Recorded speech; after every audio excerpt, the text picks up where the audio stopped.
Here are some things that you need to know about mold and mildew, especially if they're making you sick. I'm Angela Brown, and this is Ask a House Cleaner. This is a show where you get to ask a house cleaning question, and I get to help you find an answer. Now, we had a house cleaner that called in and asked this question. Hey Angela, I have a client who has something called biotoxin illness, or CIRS. She got it from being exposed to mold over years, and now she's very, very, very sensitive to most cleaners. We can't use soap water because Dawn Ultra is too strong. I tried to use Crud Cutter, and she told me that her lungs were burning. So we have to only clean the house using Lysol wipes and Swiffer dusters. It's very difficult, and I want to try to make her life a little easier and her house a little cleaner. Have you ever heard of anything like this? Is there something I can do that would work to benefit her? Thank you again. Appreciate it.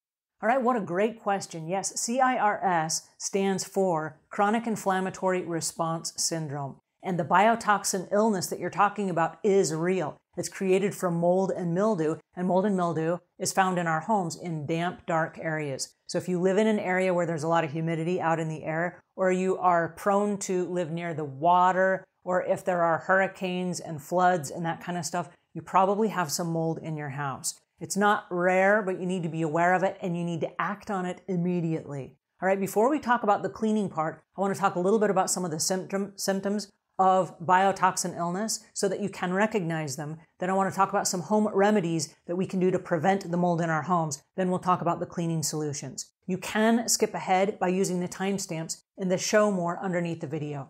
All right, so the very first thing, the symptoms. If you are experiencing some brain fog, you might have a biotoxin illness. It shows up like chronic fatigue or skin issues. It might be asthma or coughing, persistent coughing. It might look like watery eyes and a stuffy nose and things like that. So if you are having those kinds of symptoms, you might be suffering from a biotoxin illness created by mold. I know, it's kind of scary, right?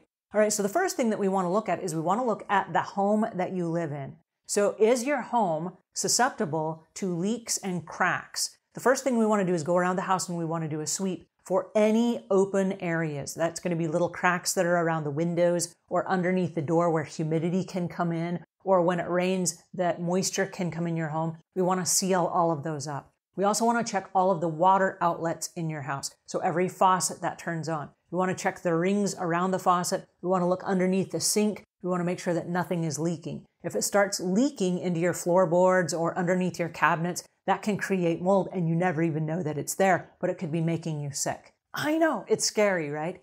Also check all of your appliances. So if you have a refrigerator where you put the water in, there's a water line that's hooked up to that for the water to come out. It comes out of a water line. If that water line is leaking, you could have mold growing behind your refrigerator or in the walls where the water line hooks up. Also check your washing machine and dryer because the washing machine is hooked up to a water line. And if that's leaking, you could also have mold that's going down. It's leaking down even in the floorboards behind the water pipes that you didn't even know about. If you have like a toilet leak around the toilet seal, you go, oh, it's just a little bit of water, I'll wipe it up. If you don't fix that, what happens is that can also leak down through the seams where the toilet hooks up through the plumbing part, and it can leak underneath your house. So if you have to call a mold remediation specialist, which is kind of expensive, they will come in and they will do a test of all the different floors of your house. And they will test the outside air versus the indoor air. And they will do the basement, the crawl space, the attic. They will do all different parts of your house to find out where the mold is coming from. And if you do have mold, it's really expensive. So before you hire these guys to come in, there are about 5 kits on the market that I've narrowed down. They're really good kits that are home test kits to see if your house has mold. And I will leave links to those in the show notes just so that you can find out before you go to the great expense of having somebody come out and then it's thousands of dollars. Now, the thousands of dollars, I don't want to scare you. If you have like a flood, for example, and the flood comes in and it damages your home, your insurance is not going to cover it unless you have flood damage insurance. And so lots of homes that don't live in flood-prone areas, they don't have flood insurance. So the insurance company is going to try to get out of paying a mold claim. And so what you have to do is prove that it was because like a water heater busted or a washing machine broke or something like that, and the water that leaked caused the mold. And so you want to make sure that none of that stuff happens. because even if you have some damage, take care of it right now, because mold spreads like wildfire and it just keeps growing and growing. It's an organic substance that just keeps growing. And so it will damage your property value. It might cost you $25,000 to fix a flood damage, but here's the catch. If you don't, it could ruin the entire property value of your home. Now, FEMA says 1 inch of flood water in a home can cost up to $25,000 worth of damage. So not to scare you, but to make you aware. If you see mold in your home, act immediately. Don't put it off and say, well, yeah, I hate that we have this. It's not going away on its own. It's only going to grow and it's going to devalue your property. All right, so now that you're aware of that, a couple things we can do as homeowners, and I'm going to ask that the house cleaner here that's inside this woman's home, that she also take these measures as well. Because I don't know if she still has mold in her home, but it sounds like she still has all the sensitivities. There are a couple things that you can do when you clean your home. You can use ionized water and microfiber. And the microfiber cloths will wipe up the ionized water. The ionized water is, you can buy it, there's a mechanical process where it adds 1 extra ion to the water, and that pushes it towards the alkaline side of the pH scale. You can also buy ionized water for about $1.99 a gallon. Anyway, you can use a microfiber cloth and you can clean most of the same surfaces. And I'm going to ask that you not use the wipes that we were talking about earlier, simply for the fact that they do have chemicals in them and they will trigger the allergies that are causing the fuss. Okay? So please don't use those wipes. Another thing that we can use is a steamer, and I will leave links in the show notes to the one that I used. This is a Bissell Power Steamer, and you just use it with water, and it has 25 different attachments that come on it. So you can use it on glass, on grout, you can use it inside ovens, you can use it inside freezers and walls and doors and all kinds of stuff. It's fantastic for non-hard, non-porous substances and surfaces. Also, there's a floor piece that comes with it as well. We like to use this as a regular mop, just a damp mop. It's still hooked up to the steamer, but we don't use the steam for hardwood floors. When we get to ceramic floors, like in the bathroom, we do use the steam to make sure that the floors are completely sanitized. So this is another great option for using a cleaning solution or a cleaning system without any chemicals. For the mold that's in your shower, and I need to stop for just a second and remind you that most of the mold that comes from our bathrooms starts in our showers. And so there's lots of moisture in there, there's lots of humidity. People will get out of the shower and they close the door. Please don't close the door, please leave it open. But before you get out of the shower, please squeegee down the walls and then grab your squeegee and drag the floor water towards the drain in either your bathtub or your shower. That will remove any standing water.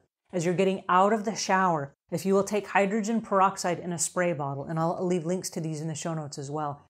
They're a little bit more expensive than your regular hydrogen peroxide, but you can refill them once they're empty, okay? This is a great spray to leave inside the shower. When you're done and you've squeegeed down the walls, spray all of the areas that have a tendency to collect mold.